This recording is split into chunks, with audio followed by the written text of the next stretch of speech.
Yo, mic check, mic check. Let me know if you guys can hear me or not. Is my volume good?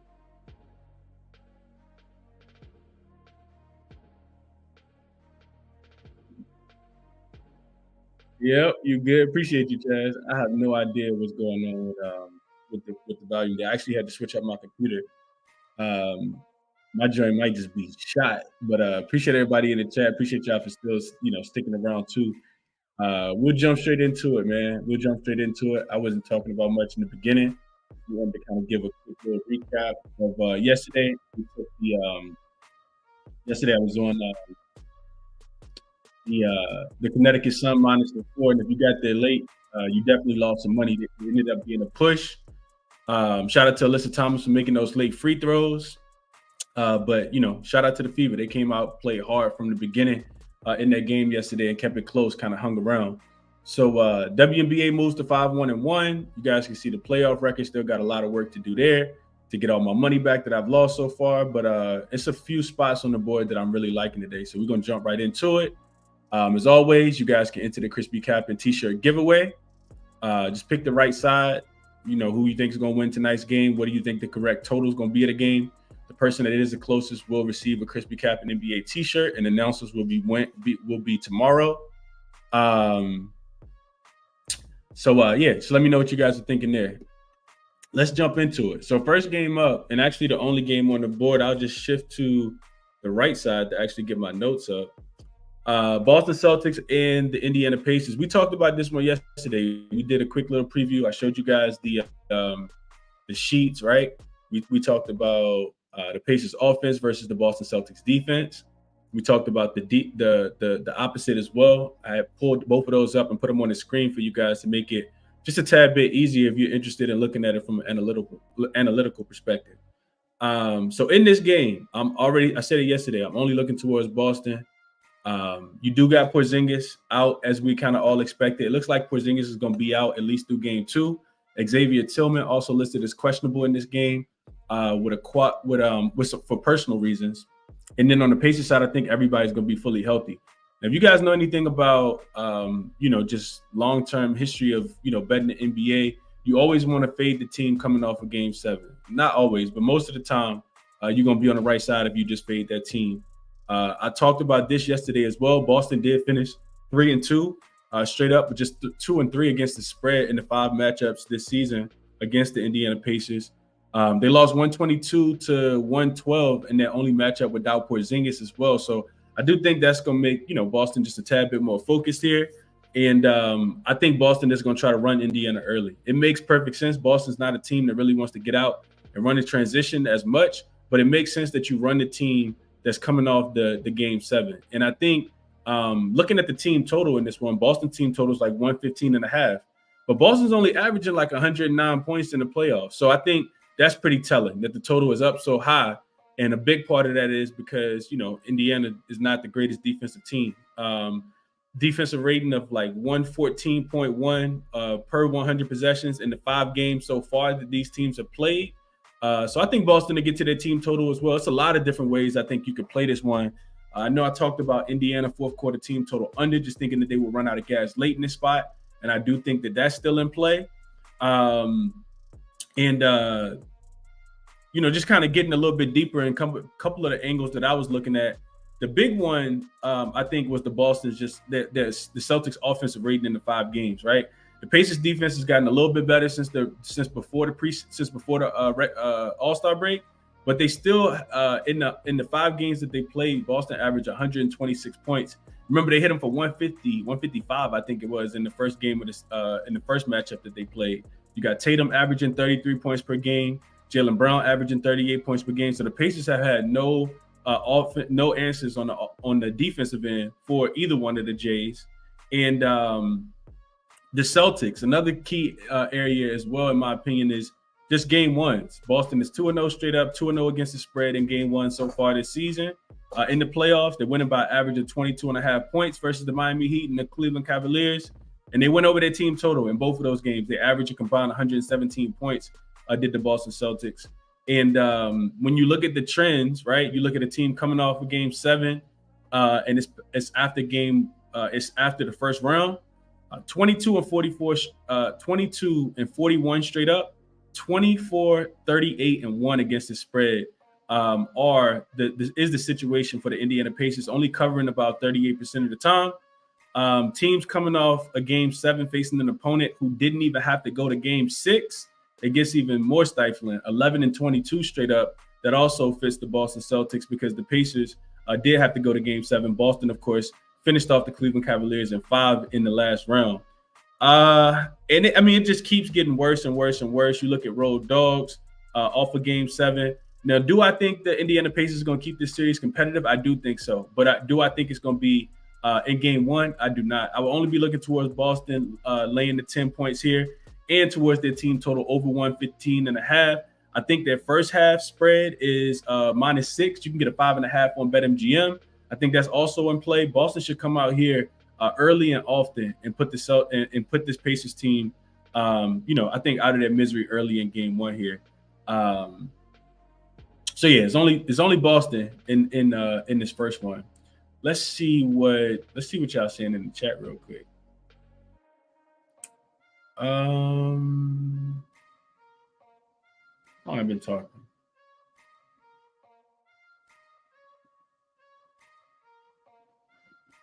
I'm laughing at the comments about the instrumental in the background.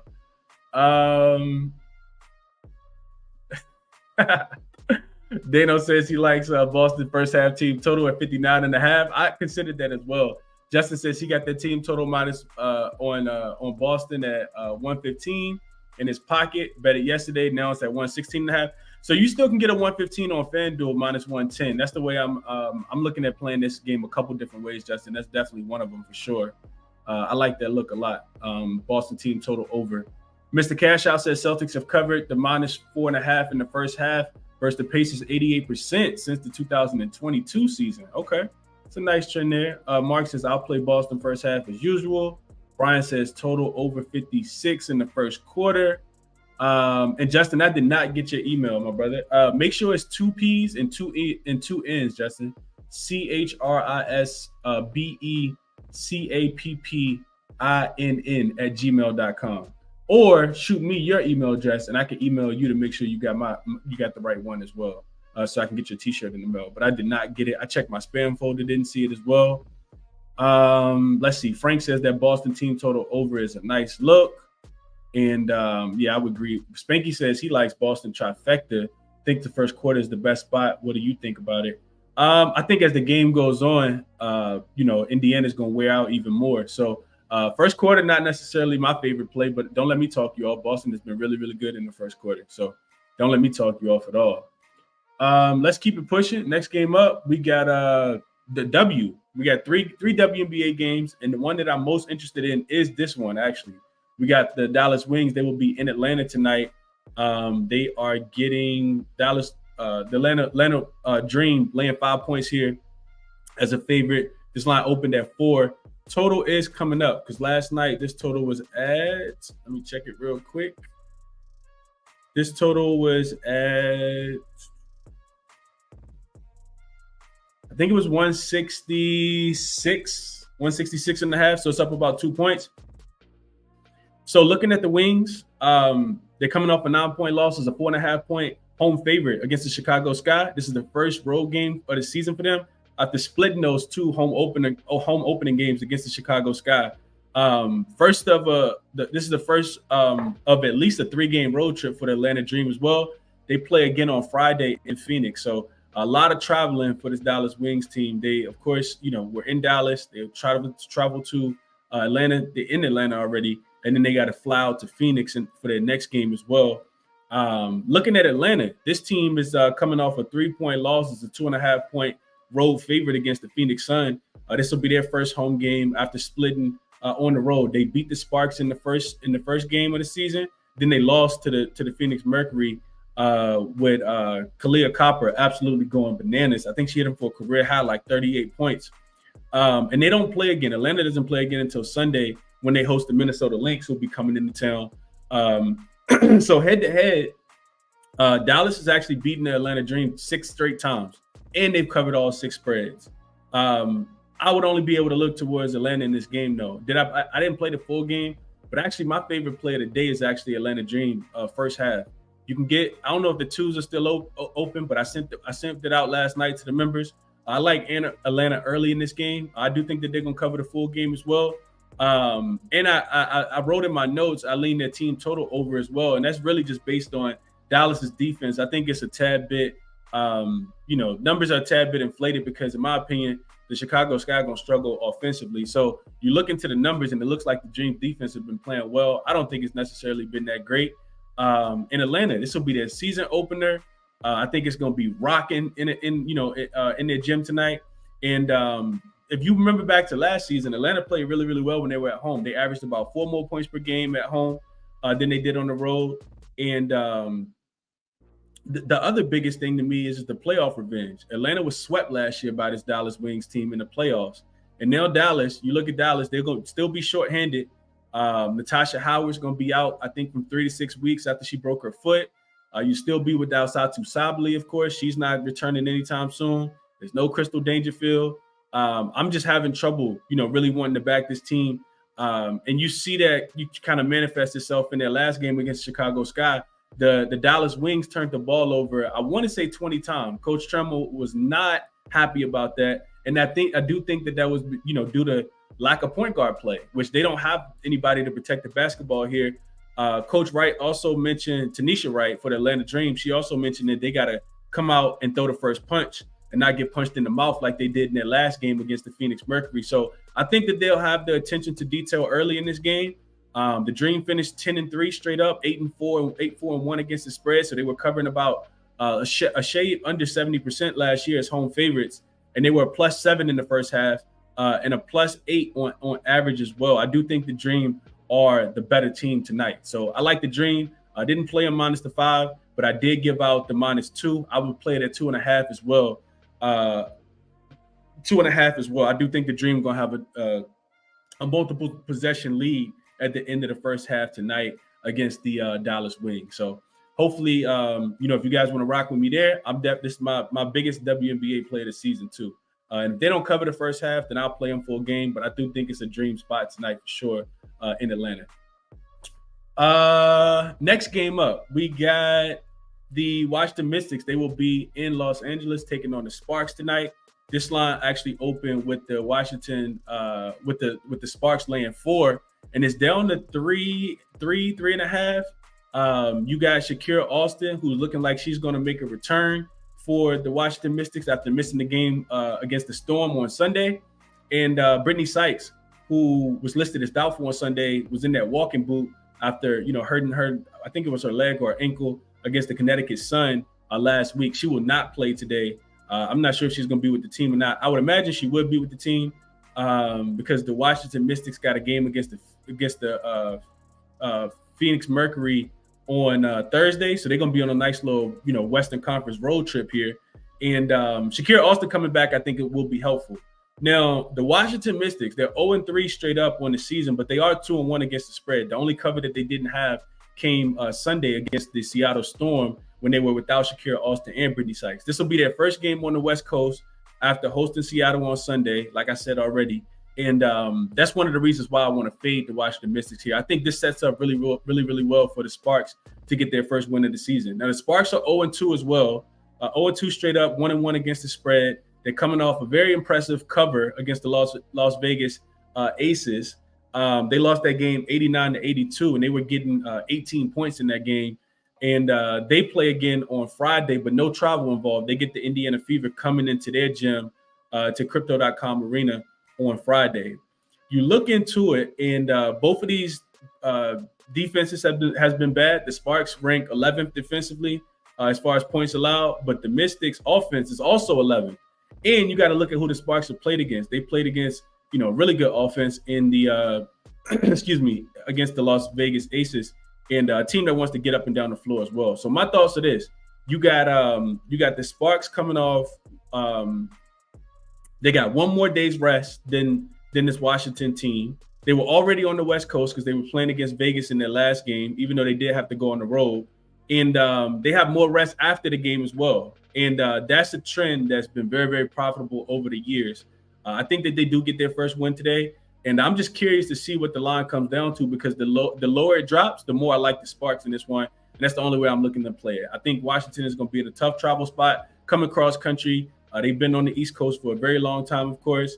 Just 1 day's rest, and they got another game before the Sparks got another game. And that trend, home teams with more rest before and after the game, 144 and 80 straight up, 136, 84 and 4 against the number. That's about 62%.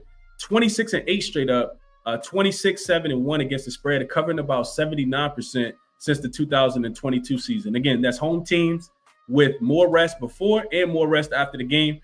I'm only looking towards the Sparks today. I like the Sparks a lot in this spot tonight. I do think that they get their first win, but I'm curious to see, because the money is coming in against me right now, even though I didn't bet it yet. I'm gonna see how low it drops, and then I will be on the Sparks today. It's just not an official play yet. Next game up, and the last game we got on the board for today is the Phoenix Mercury and the Las Vegas Aces. So this matchup just happened not too long ago. Brittany Griner will still be out for the Phoenix Mercury. And on the opposite side, Chelsea Gray said after they beat the Los Angeles Sparks over the weekend that she was going to still be without a timetable here. And, I was talking to my guy Jay Money after I did the show with him on Sunday, and I was telling him, man, I've been kind of kicking myself for not fading the Aces here. The Aces have been getting they've been landing these big numbers as if if they're whole, and they're not whole. This team is not whole without their, number one point guard in Chelsea Gray. They are 2-0 straight up, but they're 0-2 against the spread. They keep getting these really, really big numbers. Both lines they've laid at least 15 points in both games, and they've won both games by single digits. This will be the third straight home game of a 4-game homestand for them. And they actually got a big game against the Indiana Fever as well on Saturday. Now, you look at this Phoenix Mercury team, and they will be without Brittany Griner. But this team they got some dogs on this team, man. I really, really like Kalia Copper coming over. I really like Rebecca Allen being there. Natasha Cloud, we know that she's a dog as well. And they had a come from behind win to secure their first victory of the season as well against the Atlanta Dream on Saturday. And they covered game one. These two teams met in game one. They covered that game. It was 80-89. They were getting 16.5 points.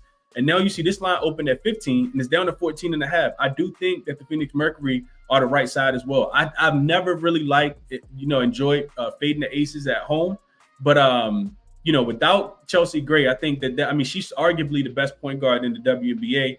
And I think it's about time that I started to do so here. Phoenix, like I said, they host Washington on Thursday. But I think, just kind of looking into it, I think 15 points is a tad bit too many. I will be on the Mercury in this game as well, plus the 14.5.